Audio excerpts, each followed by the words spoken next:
ایک تلخ حقیقت ہے جس سے کوئی انکار نہیں کر سکتا، مگر موت کے بعد عالم برزخ کی زندگی، سزا اور جزا، جنت اور جہنم وہ حقائق ہیں جس سے کچھ بدبخت لوگ انکار کرتے ہیں۔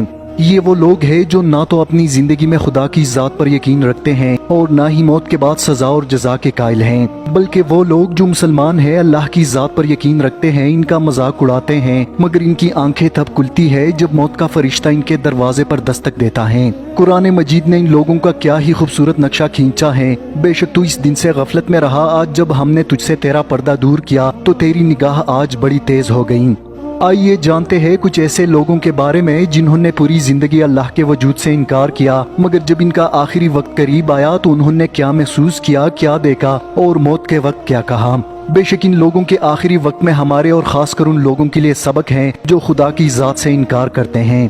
ناظرین، مشہور ایتھیسٹ بورجیا جو ساری زندگی خدا کی ذات، سزا اور جزا سے انکاری تھا، جب اس کی موت کا وقت قریب آیا تو اس نے پاس کھڑے اپنے قریبی دوست کو دھیمی آواز میں کہا، میں اپنی زندگی میں موت کے سوا ہر چیز کی تیاری کرتا تھا اور جب میں مرنے والا ہوں تو موت کے لیے تیار نہیں۔ اس لمحے جو منظر میں دیکھ رہا ہوں زندگی میں اس کا قائل نہیں تھا، مگر اب بہت دیر ہو چکی ہے، وقت انتہائی کم ہے اور میرا انجام بہت ہی برا۔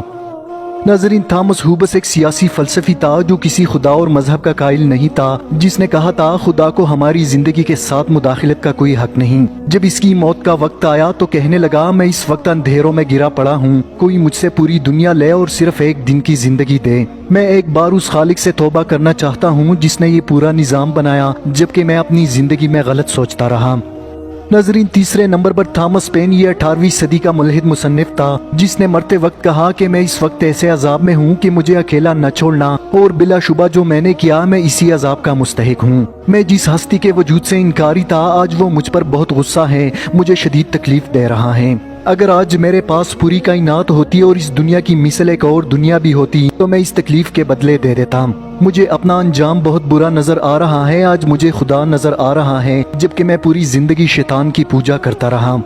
ناظرین، اس کے علاوہ سر تھامس اسکاٹ ایک انگریز مشیر تھا جو 1595 کو فوت ہوا۔ جب موت قریب آن پہنچی تو کہنے لگا، لمحوں پہلے تک میں کسی معبود یا سزا اور جزا پر یقین نہیں رکھتا تھا، میں ساری زندگی اس حقیقت سے آنکھیں چراتا رہا، لیکن اب مجھے محسوس ہوتا ہے کہ وہ اصل ہے اور خدا کا وجود بھی ہے۔ اب جب کہ میں عذاب کے رستے پر ہوں اور یہ خدا کی عدالت ہے، میں کتنا بے وقوف تھا، کتنا کم عقل تھا جو ساری زندگی اس عظیم حقیقت کو جھٹلاتا رہا۔ اب میرا بچنا ممکن نہیں، خدا را کوئی مجھے بچا لے۔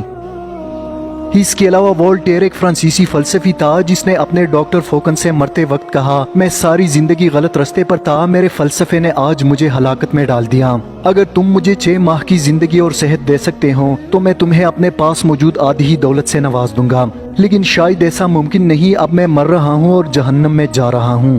اس کے علاوہ ایک اور مشہور ایتھیسٹ نرس والٹر نے موت کے وقت کہا، اگر دنیا کی ساری دولت بھی مجھے دے دی جائے تو میں کسی ملحد کو نہیں دیکھنا چاہتا۔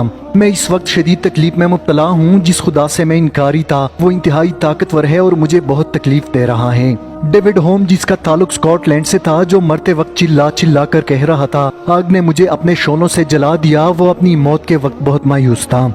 نیپولین بوناپارٹ فرانسیسی بادشاہ تھا جس نے اپنی بادشاہت کو برقرار رکھنے کے لیے لاکھوں افراد کا قتل کیا۔ دنیا کی حکمرانی کو بہت پسند کرتا تھا، جبکہ اکثر کہا کرتا تھا خدا کا کوئی وجود نہیں، اگر خدا واقعی موجود ہے تو پھر نعوذ باللہ وہ خدا میں ہی ہوں۔ مگر جب اس بدبخت کے سامنے موت کا فرشتہ حاضر ہوا تو چلا چلا کر کہنے لگا، میں جس گڑھے میں پڑا ہوں اس کے درمیان میں اور چاروں طرف زبردست آگ ہے، واقعی خدا کی ذات موجود ہے اور وہ انتہائی طاقت رکھنے والا ہے۔ ناظرین، اس کے علاوہ سر فرانس نیوبٹ ایک برطانوی ملحد کلب کا سربراہ تھا۔ اس نے اپنی موت کے وقت اپنے بستر کے چاروں طرف والوں کو بتایا، مجھ سے یہ مت کہو کہ کوئی معبود نہیں کیونکہ اب میں اس کی گرفت میں ہوں، اور مجھے یہ مت کہو کہ کوئی جہنم نہیں کیونکہ اب مجھے محسوس ہو رہا ہے کہ میں اس جہنم میں جا رہا ہوں۔ اگر میں ہزاروں برس بھی زندہ رہتا تو اس آگ کو جھٹلاتا رہتا، جبکہ اب ہزاروں سال بھی مجھے اس آگ سے کوئی بچا نہیں سکتا۔ کنگ چارلس یہ ایک فرانسیسی بادشاہ تھا جس نے کئی ہزار لوگوں کو قتل کیا، ان میں زیادہ تر وہ لوگ تھے جو خدا کی ذات کے قائل تھے۔ اس نے موت سے پہلے اپنے ڈاکٹر سے کہا، میں دیکھ رہا ہوں کہ جن لوگوں کو میں نے قتل کیا وہ میرے سامنے سے گزر رہے ہیں، ان کی زخموں سے خون بہہ رہا ہے اور وہ میری طرف اشارہ کر رہے ہیں، مجھے اپنا ٹھکانہ جہنم صاف نظر آ رہا ہے۔ ناظرین، اللہ